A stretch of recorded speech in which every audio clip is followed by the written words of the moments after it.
Hey everyone, I'm Sue Daley and we're up to week 5 with our Speke Hall sew along. I hope you're all doing well with it.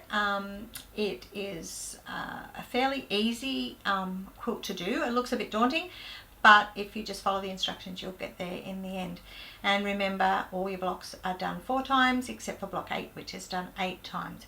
But block 5 today is up here on the wall, so we've just got some squares, 4 inch squares, 2.5 inch pretty much, and some half square triangles. So like the others, I always get my half square triangles done first, and so they're all done, and then when you're sewing it together you're just sewing your rows together. So here's the breakdown of the block.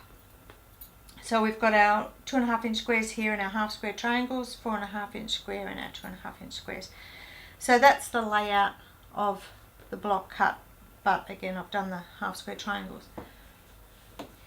And over here I've sewn it together in rows, so I've sewn my squares together and my half square triangle to the squares, so that's row 1.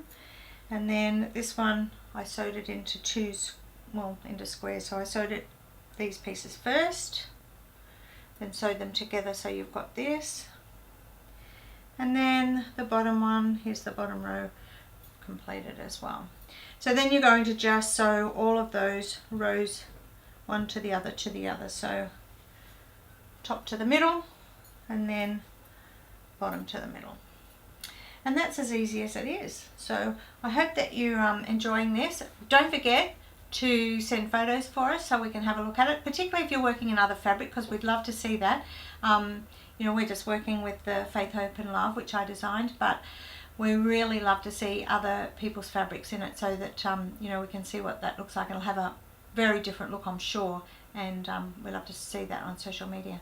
So I'll see you again next week for block 6, and see below for comments, and if you want to make a comment or if you want to ask me any questions, just see below.